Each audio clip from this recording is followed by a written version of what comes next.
ಜೈ ಶ್ರೀರಾಮ್. ರೀಪೋಸ್ ಅರ್ಪಿಸುವ ಚಕ್ರವ್ಯೂಹ ಕಾರ್ಯಕ್ರಮಕ್ಕೆ ಸ್ವಾಗತ. ನಾನು ಸೌಮ್ಯ ಸನಾತನಿ.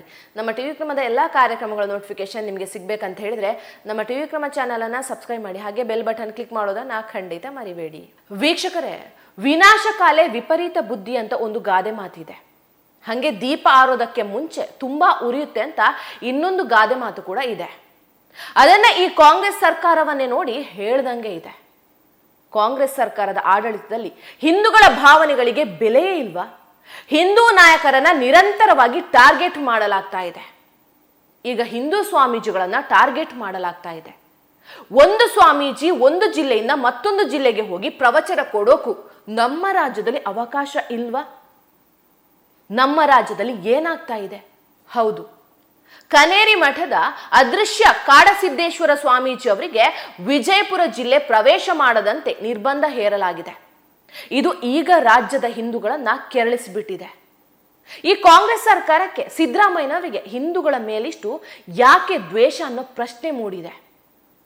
ಅವರು ಅದೃಶ್ಯ ಕಾಡಸಿದ್ದೇಶ್ವರ ಸ್ವಾಮೀಜಿ ಮಹಾರಾಷ್ಟ್ರದ ಕೊಲ್ಲಾಪುರದ ಜಿಲ್ಲೆಯ ಕಾರ್ವೀರ್ ತಾಲೂಕಿನ ಕನೇರಿ ಗ್ರಾಮದಲ್ಲಿ ಇರುವಂತಹ ಮಠದ ಸ್ವಾಮೀಜಿ. ಶ್ರೀಗಳು ಬಸವನ ಬಾಗೇವಾಡಿಯಲ್ಲಿ ನಡೆಯುವಂತಹ ಒಂದು ಕಾರ್ಯಕ್ರಮದಲ್ಲಿ ಭಾಗವಹಿಸಲಿಕ್ಕೆ ವಿಜಯಪುರ ಜಿಲ್ಲೆಗೆ ಬರಬೇಕಾಗಿತ್ತು. ಆ ಮಧ್ಯದಲ್ಲೇ ರಾತ್ರೋರಾತ್ರಿ ಆ ಆದೇಶವನ್ನು ಹೊರಡಿಸಲಾಗಿದೆ. ಕಾನೂನು ಸುವ್ಯವಸ್ಥೆಗೆ ಧಕ್ಕೆ ಬರುವ ಕಾರಣ ವಿಜಯಪುರ ಜಿಲ್ಲೆಗೆ ಬಾರದಂತೆ ನಿರ್ಬಂಧ ಹೇರ್ತಾರೆ. ಇತ್ತೀಚೆಗೆ ಮಹಾರಾಷ್ಟ್ರದ ಜತ್ತ ತಾಲೂಕಿನ ಬೀಳೂರು ಗ್ರಾಮದ ಸಮಾರಂಭದಲ್ಲಿ ಮಾತಾಡಿದ್ದಂಥ ಅದೃಶ್ಯ ಕಾಡಸಿದ್ದೇಶ್ವರ ಸ್ವಾಮೀಜಿ ಕೆಲ ಲಿಂಗಾಯತ ಸ್ವಾಮೀಜಿಗಳ ವಿರುದ್ಧ ವಾಗ್ದಾಳಿ ನಡೆಸಿದ್ರು.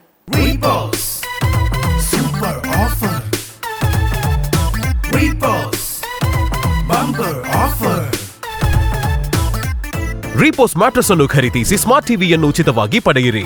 ರೀಪೋಸ್ ಮ್ಯಾಟ್ರೆಸ್. ಕಳೆದ 2 ತಿಂಗಳುಗಳಿಂದ ದೇವಾಲಯಕ್ಕೆ ಹೋಗಬೇಡಿ ಅಂತ ಪ್ರಚಾರ ಮಾಡಲಾಗಿತ್ತು. ಮುಖ್ಯಮಂತ್ರಿಗಳ ಕೃಪಾಪೋಷಿತ ಲಿಂಗಾಯತ ಮಠಾಧಿಪತಿಗಳ ಒಕ್ಕೂಟದ ಕಲಾವಿದರು ಸೇರಿ ಬಸವ ಸಂಸ್ಕೃತಿ ಅಭಿಯಾನ ಅನ್ನುವಂಥ ನಾಟಕವನ್ನ ರಾಜ್ಯದಾದ್ಯಂತ ಮಾಡ್ತಾ ಇದ್ದಾರೆ. ಗುಡಿಯಲ್ಲಿ ದೇವರಿಲ್ಲ, ಮನೆಯಲ್ಲಿನ ದೇವರನ್ನ ಹೊಳೆಗೆ ಹಾಕಿ ಅಂತಾರೆ. ಬಾರಿಗೆ ಹೋಗಿ ಎಣ್ಣೆ ಹೊಡೆಯಿರಿ, ಮಾಂಸ ಸೇವನೆ ಮಾಡಿ ಆರಾಮಾಗಿರಿ ಅಂತಾರೆ. ಇನ್ನೂ ಜಾಸ್ತಿ ಇದೆ, ಹೇಳ್ತಾ ಕೂತ್ರೆ ನಾಳೆ ಸಂಜೆವರೆಗೂ ಮುಗಿಯಲ್ಲ. ಇಂಥವರಿಗೆಲ್ಲ ನಾನೇ ಬುದ್ಧಿ ಹೇಳಬೇಕು, ಬೇರೆ ಯಾರು ಹೇಳೋಕೆ ಸಾಧ್ಯ ಇಲ್ಲ. ಇವರಿಗೆ ತಕ್ಕ ಪಾಠ ಕಲಿಸ್ಬೇಕು ಅಂತ ಭಾಷಣ ಮಾಡಿದ್ರು. ಆದ್ರೆ ಈಗೇನು ಧರ್ಮ ಒಡ್ಯಾಕೆ ಹೊಂಟಾರಲ್ಲ ನಿರ್ದಯಿಗಳು ಇವರಿಗೆ ತುಂಬಾ ಜನ ಬೇಡ್ಕೊಂಡ್ರು, ದಯವಿಟ್ಟು ಈ ಪಾಪದ ಕೆಲಸ ಮಾಡಬೇಡ್ರಿ, ಇದನ್ನ ಮಾಡಬೇಡ್ರಿ, ಇದರಿಂದ ಸಮಾಜಕ್ಕೆ ಒಳ್ಳೇದಾಗುವುದಿಲ್ಲ. ಯಾವ ವೀರಶೈವ ಲಿಂಗಾಯತ ಸಮಾಜಕ್ಕೂ ಒಳ್ಳೇದಾಗುವುದಿಲ್ಲ, ಹಿಂದೂ ಸಮಾಜಕ್ಕೂ ಒಳ್ಳೇದಾಗುವುದಿಲ್ಲ. ಆದರೂ ಸಹಿತ ನಿರ್ದಯಗಳಾಗಿ ಯಾರ ಇದಕ್ಕೆ ಬಲಿಯಾಗಿದ್ರೋ ಗೊತ್ತಿಲ್ಲ, ಆಗಿ ಇದನ್ನು ಹೊಡಿಬೇಕು ಅಂತ ಹೊರಟರು. ಅವಾಗಲೂ ಸಹಿತ ಜನರ ಮನಸ್ಸಿನಲ್ಲೇ ಸಾಕಷ್ಟಿತ್ತು. ಆದರೂ ಇವ್ರು ಮಾಡ್ಲಿಕ್ಕೆ ಹೋದರು. ಜನರ ಮೇಲೆ ಎಷ್ಟರ ಮಟ್ಟಿಗೆ ಪರಿಣಾಮ ಆಗುತ್ತೋ ಗೊತ್ತಿಲ್ಲ. ಆದರೆ ಇದು ಸಮಾಜಕ್ಕೆ, ದೇಶಕ್ಕಂತರೂ ಒಳ್ಳೆ ಕೆಲಸ ಮಾಡಿಲ್ಲ. ಮುಂದೂ ಒಳ್ಳೇದಾಗೋದಿಲ್ಲ ಇವ್ರಿಗೆ. ಆಮ್ಯಾಗ ಇವ್ರೇನು ಧರ್ಮ ಕಟ್ಟಕ್ಕೆ ಹೊಂಟಾರ, ನಮ್ಮ ಬಸವಣ್ಣನ ಹೆಸರು ಹೇಳ್ಕೊಂಡು. ಇವ್ರು ಯಾರು ಬಸವಣ್ಣನ ಅನುಯಾಯಿಗಳಲ್ಲ, ಒಬ್ಬರು ಬಸವಣ್ಣನ ಅನುಯಾಯಿಗಳಲ್ಲ. ನಾ ಹೇಳಿದ್ನಲ್ಲ, ಪಾತ್ರದವರು ಆ ಕಂಪನಿ ಇದು. ಬಸವಣ್ಣ ಸಮಾನತೆಯನ್ನು ಹೇಳಿದ್ದ. ಈ 800 ವರ್ಷದೊಳಗೆ ನೀವು ಯಾವ ಮಠದಾಗ ಅದೀರಿ, ನಿಮ್ಮ ಮಠದೊಳಗೆ ಕೆಳಜಾತಿಯವನೊಬ್ಬನ ತಂದು ಯಾಕೆ ಕುಂದಿರ್ಸ್ಲಿಲ್ಲ? ನಂದು ಅಷ್ಟ ಪ್ರಶ್ನೆ ಅವ್ರಿಗೆ. ಬಸವಣ್ಣ ಹೇಳಿದ್ನಲ್ಲ ಸಮಾನತೆಯನ್ನು. ಕೆಳಜಾತಿಯವ್ರು ಬಿಡ್ರಿ, ಲಿಂಗಾಯತರೊಳಗೆ ಮೇಲ್ಜಾತಿಯವ್ರನ್ನ ಮತ್ತೊಬ್ಬರನ್ನ ಮಠದಾಗ ಬರ್ಬಿಡಂಗಿಲ್ಲ.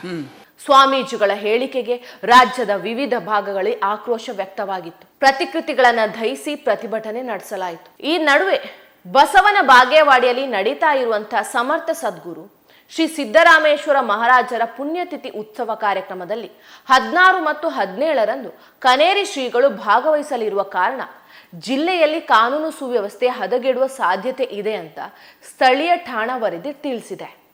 ಹೀಗಾಗಿ ಜಿಲ್ಲೆಗೆ ಕಾಡಸಿದ್ದೇಶ್ವರ ಸ್ವಾಮೀಜಿ ಅವರ ಭೇಟಿಗೆ ಕನಿಷ್ಠ 2 ತಿಂಗಳವರೆಗೆ ನಿರ್ಬಂಧಿಸಲಾಗಿದೆ ಅಂತ ಜಿಲ್ಲಾಧಿಕಾರಿ ಹೊರಡಿಸಿದ್ದಾರೆ. ವಿಜಯಪುರ ಜಿಲ್ಲೆ ಜಿಲ್ಲಾಧಿಕಾರಿ ಆದೇಶ ನೋಡಿ ಒಂದು ಪ್ರಶ್ನೆ ಮೂಡ್ತು ನೋಡಿ. ಗುಡಿಯಲ್ಲಿ ದೇವರಿಲ್ಲ, ಮನೆಯಲ್ಲಿನ ದೇವರು ಹೊಳಗೆ ಹಾಕಿ ಅಂದ ಸ್ವಾಮೀಜಿಗೆ ಯಾವುದೇ ಸಮಸ್ಯೆ ಇಲ್ಲ.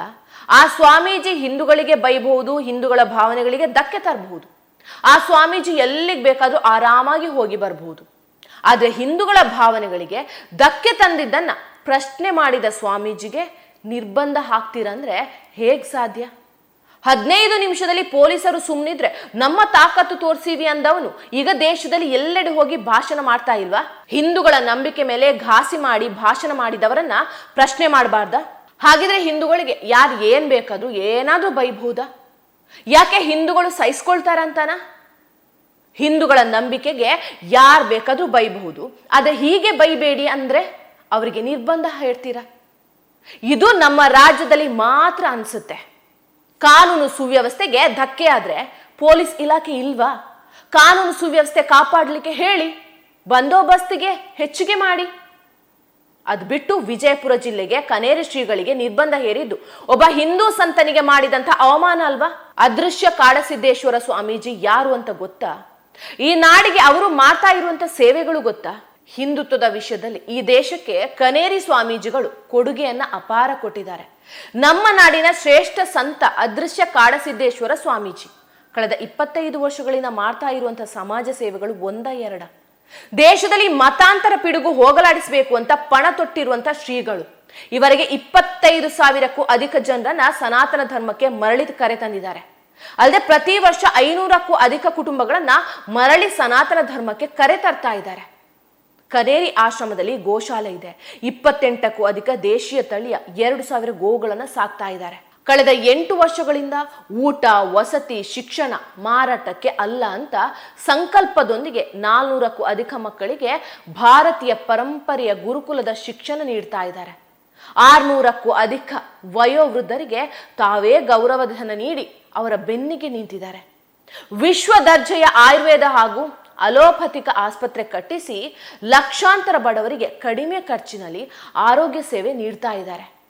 1000ಕ್ಕೂ ಅಧಿಕ ಅನಾಥ ಮಕ್ಕಳನ್ನ ದತ್ತು ಪಡೆದು ಅವರಿಗೆ ಉಚಿತ ಊಟ, ವಸತಿ, ಶಿಕ್ಷಣ ನೀಡೋದಲ್ಲದೆ ಉದ್ಯೋಗ ಒದಗಿಸ್ತಾ ಇದ್ದಾರೆ.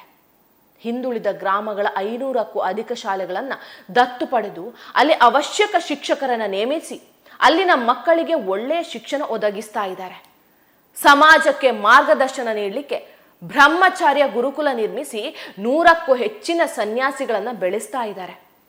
ಕಳೆದ 20 ವರ್ಷಗಳಿಂದ 15 ಲಕ್ಷಕ್ಕೂ ಅಧಿಕ ರೈತರಿಗೆ ಗೋ ಆಧಾರಿತ ಸಾವಯವ ನೈಸರ್ಗಿಕ ಕೃಷಿಯ ಬಗ್ಗೆ ಮಾರ್ಗದರ್ಶನ ನೀಡ್ತಾ ಇದ್ದಾರೆ. 10,000ಕ್ಕೂ ಅಧಿಕ ದೇಶೀಯ ಬೀಜಗಳನ್ನು ಬೆಳೆಸಿ ಭಾರತದಾದ್ಯಂತ ಹಂಚುತ್ತಾ ಇದ್ದಾರೆ. ಇಂಥದ್ದನ್ನೆಲ್ಲ ಒಂದು ಸರ್ಕಾರ ಮಾಡಬೇಕು. ಆದ್ರೆ ಕನೇರಿ ಸ್ವಾಮೀಜಿ ಅನ್ನ, ಅಕ್ಷರ, ಆರೋಗ್ಯ ಅಂತ ಧ್ಯೇಯ ವಾಕ್ಯದೊಂದಿಗೆ ಸಮಾಜಕ್ಕಾಗಿ ದುಡಿತಾ ಇದ್ದಾರೆ. ಸ್ವಾಮೀಜಿಗಳ ಸಾಧನೆ ಇಷ್ಟಕ್ಕೆ ಮುಗಿಯಲ್ಲ. ಭಾರತದ ಮೊಟ್ಟ ಮೊದಲ ಸಾವಯವ ಕೃಷಿ ವಿಜ್ಞಾನ ಕೇಂದ್ರವನ್ನು ನಿರ್ಮಿಸಿ ಲಕ್ಷಾಂತರ ರೈತರಿಗೆ ಸಮಗ್ರ ವಿಷಮುಕ್ತ ಗೋ ಆಧಾರಿತ ಕೃಷಿಯ ಜ್ಞಾನ ನೀಡ್ತಾ ಇದ್ದಾರೆ. ಇದೆಲ್ಲದರ ಜೊತೆಗೆ ಕೋಟ್ಯಾಂತರ ಭಾರತೀಯರಿಗೆ ನಮ್ಮ ದೇಶ ಧರ್ಮದ ಆಧ್ಯಾತ್ಮ, ಸಂಸ್ಕೃತಿ, ಪರಂಪರೆ, ಆಚಾರ ವಿಚಾರಗಳ ಬಗ್ಗೆ ಮಾರ್ಗದರ್ಶನ ಮಾಡ್ತಲೇ ಇರ್ತಾರೆ.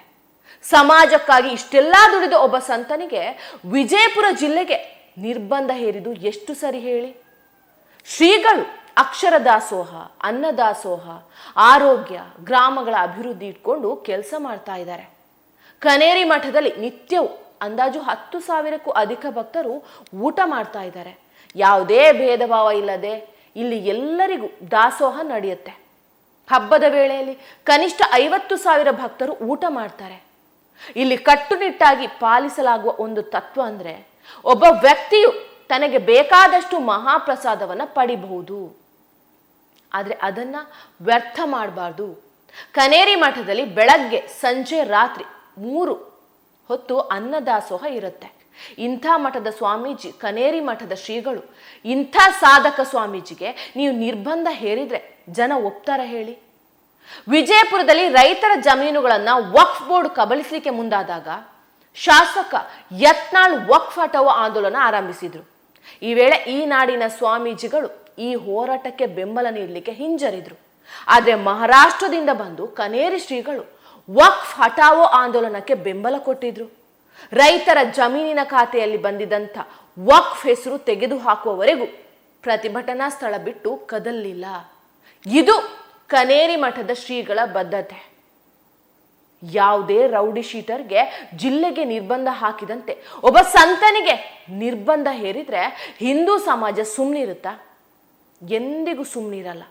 ಕೂಡಲೇ ನಿರ್ಬಂಧ ಆದೇಶ ಜಿಲ್ಲಾಡಳಿತ ವಾಪಸ್ ಪಡೆದಿದ್ರೆ ಉಗ್ರ ಹೋರಾಟಕ್ಕೆ ಕರೆ ನೀಡಲಾಗುವುದು ಅಂತ ಶಾಸಕ ಬಸನಗೌಡ ಪಾಟೀಲ್ ಯತ್ನಾಳ್ ಎಚ್ಚರಿಕೆ ನೀಡಿದ್ದಾರೆ.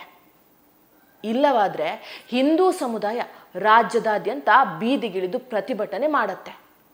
ಇನ್ನು ಮುಖ್ಯಮಂತ್ರಿ ಸಿದ್ದರಾಮಯ್ಯನವರು ಮಾತೆತ್ತಿದ್ರೆ ನಾನು ಹಿಂದೂ, ನಾನು ಕೂಡ ನಮ್ಮ ಊರಿನಲ್ಲಿ ರಾಮ ಮಂದಿರ ಕಟ್ಟಿದ್ದೇವೆ ಅಂತ ಹೇಳ್ತಾರೆ. ಆದರೆ ಸಿದ್ದರಾಮಯ್ಯನವರು ಹಿಂದೂಗಳ ವಿರುದ್ಧವೇ ಇಲ್ಲ ಸಲ್ಲದ ಕ್ರಮಗಳನ್ನು ತೆಗೆದುಕೊತಾ ಇದ್ದಾರೆ. ಹಿಂದೂ ಧರ್ಮದ ವಿರುದ್ಧ ಯಾರೇ ಮಾತಾಡಲಿ, ಹಿಂದೂಗಳ ಮೇಲೆ ದಾಳಿ ಮಾಡಲಿ, ಆಗೆಲ್ಲ ಸಿದ್ದರಾಮಯ್ಯನವರು ಸಂತನ ಮೌನ ವಹಿಸಿರ್ತಾರೆ. ಅದೇ ಹಿಂದೂಗಳ ಪರವಾಗಿ ಯಾರಾದರೂ ಇದ್ದಾರೆ ಅಂದರೆ ಸಾಕು, ಅವರ ವಿರುದ್ಧವೇ ಕ್ರಮ ತೆಗೆದುಕೊಳ್ತಾರೆ.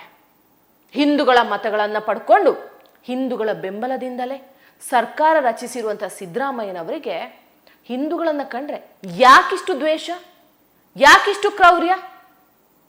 ಸಿದ್ದರಾಮಯ್ಯನವರೇ ನೋಡ್ತಾ ಇರಿ, ವಿಜಯಪುರ ಜಿಲ್ಲೆಗೆ ಬಾರದಂತೆ ಒಬ್ಬ ಸ್ವಾಮೀಜಿಗೆ ನಿರ್ಬಂಧ ಹೇರುವ ಮೂಲಕ ಹಿಂದೂಗಳಿಗೆ ಅವಮಾನ ಮಾಡಿದ ಈ ಸರ್ಕಾರಕ್ಕೆ ಮುಂದಿನ ದಿನಗಳಲ್ಲಿ ಜನರೇ ಪಾಠ ಕಲಿಸ್ತಾರೆ. ನೋಡ್ತಾ ಇರಿ.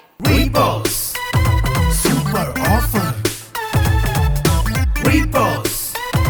Bumper offer. ರೀಪೋಸ್ ಮ್ಯಾಟ್ರೆಸ್ ಅನ್ನು ಖರೀದಿಸಿ ಸ್ಮಾರ್ಟ್ ಟಿವಿಯನ್ನು ಉಚಿತವಾಗಿ ಪಡೆಯಿರಿ. ರೀಪೋಸ್ ಮ್ಯಾಟ್ರೆಸ್. ಟಿವಿ ವಿಕ್ರಮ, ದೇಶ ನಿಮ್ಮ ಕೈಯಲ್ಲಿ. ಈ ಕಾರ್ಯಕ್ರಮ ನಿಮಗೆ ಇಷ್ಟ ಆಗಿದ್ದಲ್ಲಿ ಲೈಕ್, ಶೇರ್ ಹಾಗೂ ಕಮೆಂಟ್ ಮಾಡಿ. ಟಿವಿ ವಿಕ್ರಮದ ಕಾರ್ಯಕ್ರಮಗಳನ್ನು ನಿರಂತರವಾಗಿ ವೀಕ್ಷಿಸಲು ಸಬ್ಸ್ಕ್ರೈಬ್ ಮಾಡಿ, ಬೆಲ್ ಐಕನ್ ಒತ್ತಿ.